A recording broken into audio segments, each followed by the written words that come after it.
चोर चोर मेरे पैसे लेकर भाग गया।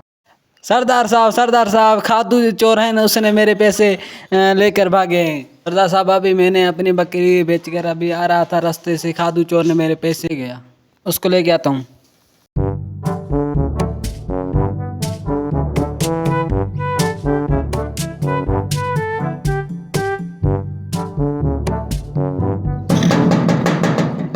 सरदार का ही है, मैं कौन जुलसा, मेरे को कपड़े दे तो मैं पैंट पीछे जुलसा। ये लो कपड़े, जल्दी पहनो और चलो सरदार साहब के पास।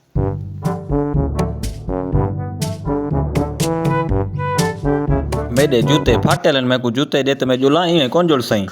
ये लो चैंपल।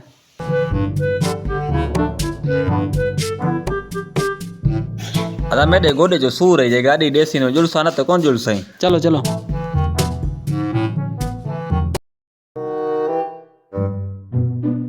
सरदार साहब ये है खादू चोर। खादू तेरे माथे कीड़ी है क्या? सरदार साहब मैं बकरी अभी बेच कर आ रहा था तो इसने मेरे पैसे छीन लिए हैं। अदा तू मैं को जो है ना चिड़िया कितनी खड़ाई ए मां लाखन ताई खमीस में दे सोपाई आखसी जूते में दे ना तू दा मैं को जो है चिड़िया कितनी खड़ाई। सरदार साहब को छोड़े चिड़िया। सरदार साहब ये कपड़े भी मेरे हैं और ये चंपल भी मेरे हैं, इसने चोरी की है मेरे। हिंदी में तो जवाब की किरड़ी है।